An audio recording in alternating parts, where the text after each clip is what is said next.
Hey there. Welcome back to Kingdom on Wall Street. I'm your host, Starkey Robertson, and this is where we talk about faith, business, stewardship, and what it really looks like to build what God has placed in your hands. If you're a Christian entrepreneur, business owner, or you're simply trying to become more disciplined and intentional with your kingdom assignment, you're in the right place. Before we get into today's conversation, take a second to like this video and subscribe to the channel. We're bringing you valuable new content throughout the week as we build an ongoing conversation around kingdom business, entrepreneurship, stewardship, and purpose.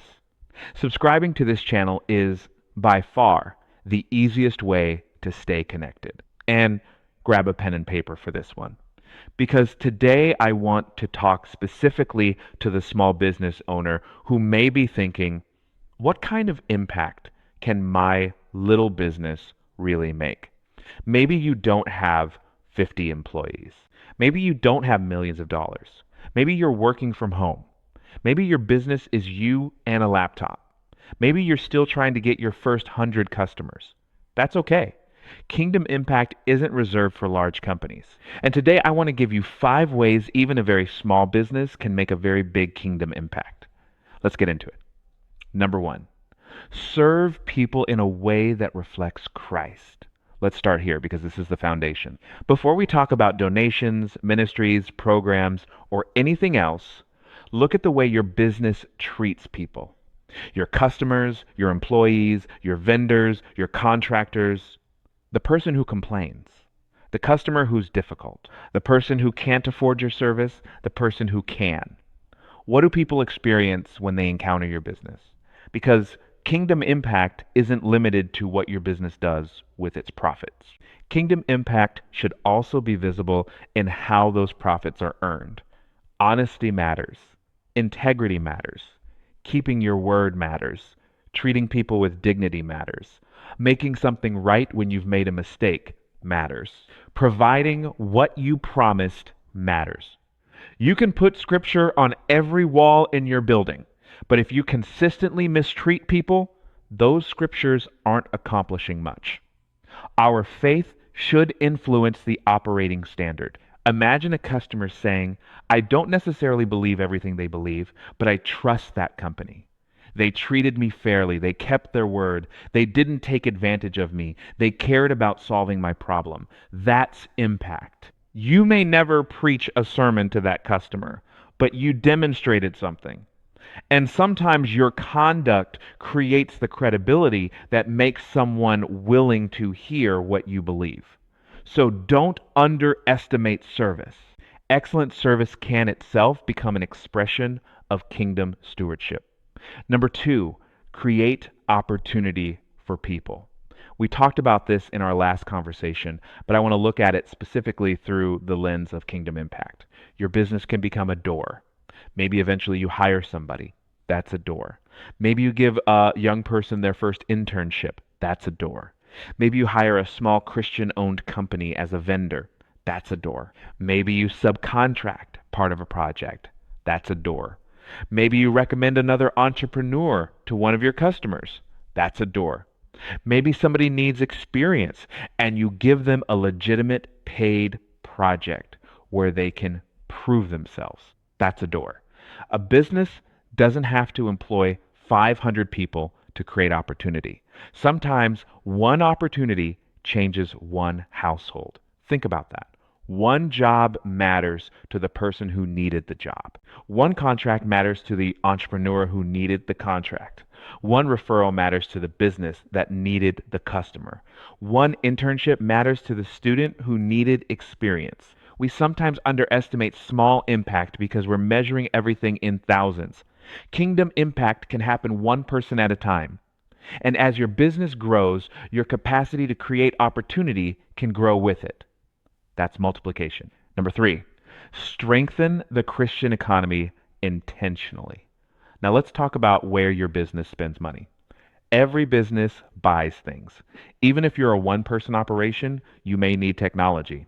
Accounting, printing, photography, marketing, cleaning, insurance, food, repairs, consulting, transportation, professional services, whatever it may be. When you need something, do you know whether there's a qualified Christian owned business that could provide it?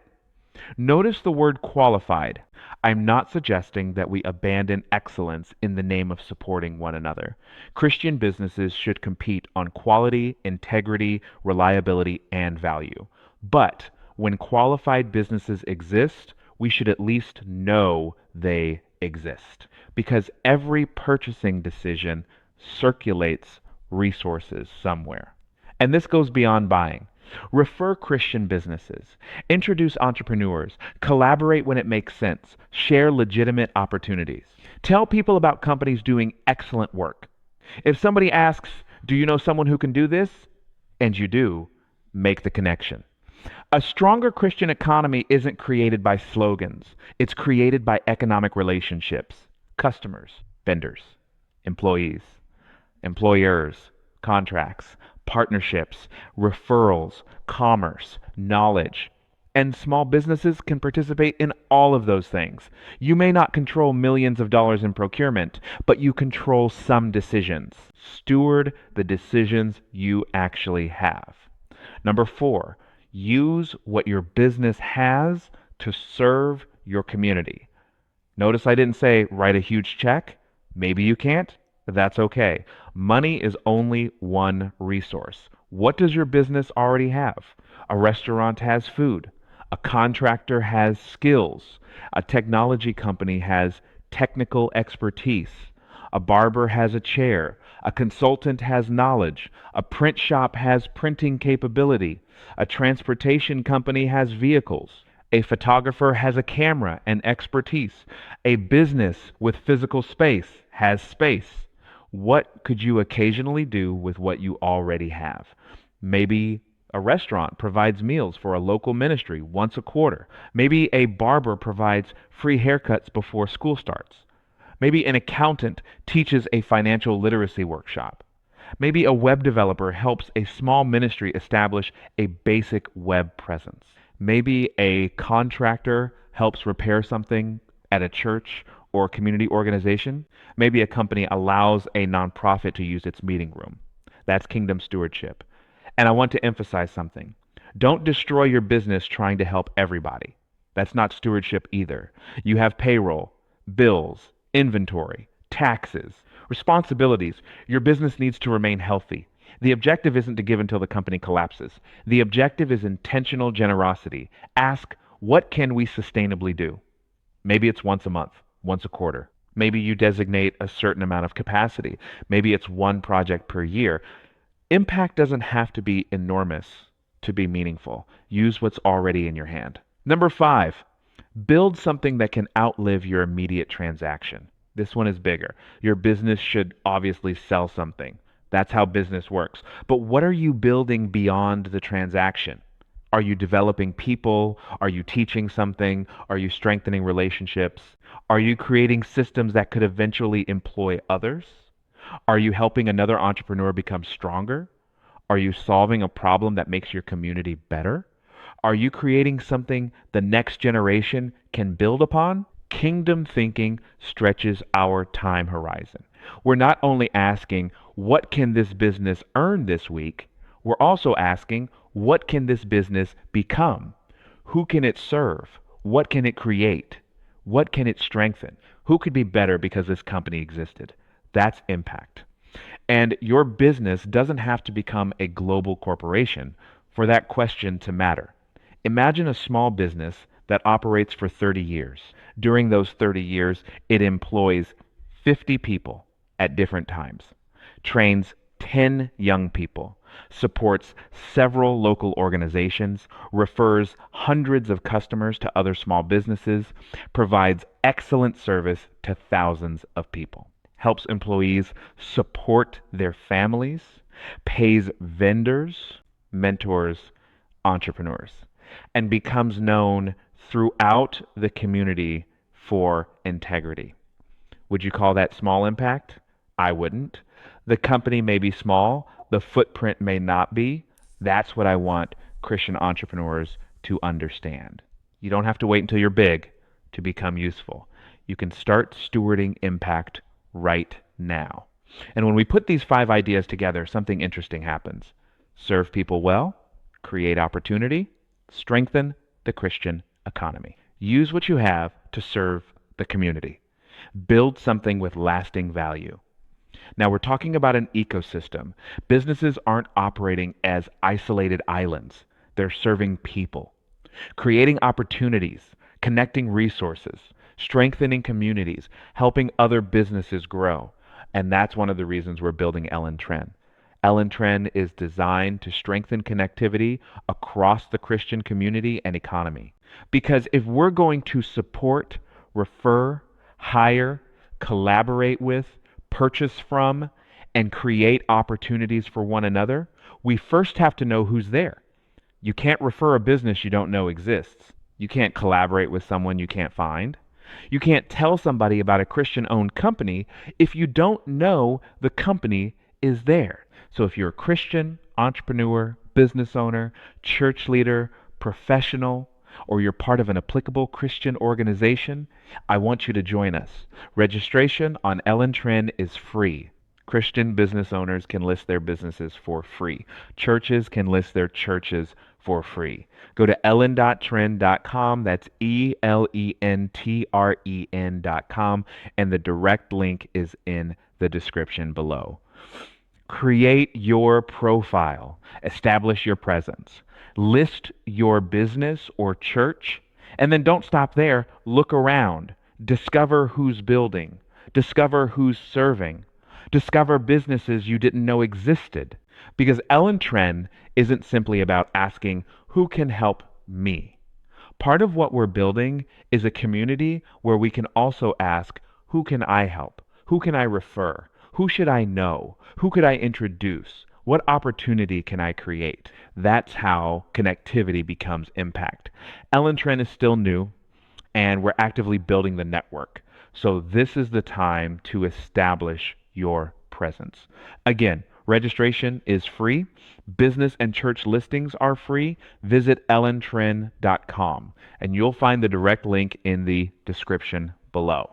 Now, before we finish, take that pen and paper. Write these 5 words: service, opportunity, economy, community, legacy. And underneath each one, write one thing your business could realistically do. Not someday, not when you make $1 million, not when you have 100 employees. Now, how could you serve people better? What opportunity could you create? What other business could you intentionally support, refer, or collaborate with? What resource already inside your business could occasionally serve your community? And what are you building today that could still matter years from now? 5 questions. 5 actions. Your answers don't have to be impressive. They have to be faithful. Because Kingdom Impact isn't a competition. You don't have to create more impact than another entrepreneur. You have to faithfully steward what's been placed in your hands. Some people will steward large corporations, some will steward small businesses, some will employ thousands, some may employ 3, some will influence entire industries. Some will transform one neighborhood. The scale may be different. The responsibility remains stewardship. And whatever good comes from what we build, the glory belongs to God. Our businesses are instruments. They're not the source. So tell me what you think. What's one way your business is already making an impact beyond simply making sales? Which of these 5 areas would you like to become more intentional about? And here's the question I really want you to think about. If your business disappeared tomorrow, what would your customers, employees, community, or other businesses actually miss? Put your answers down in the comment section and read what other entrepreneurs are saying. Someone may share an idea you can adapt for your own business. You may discover a business you want to support. You may even discover someone you can help. Your business doesn't have to be enormous to matter. Start with what God has placed in your hands. Serve well, create opportunity, strengthen others, build faithfully, and let God determine the size of the impact. Thank you for watching, and I'll see you next time.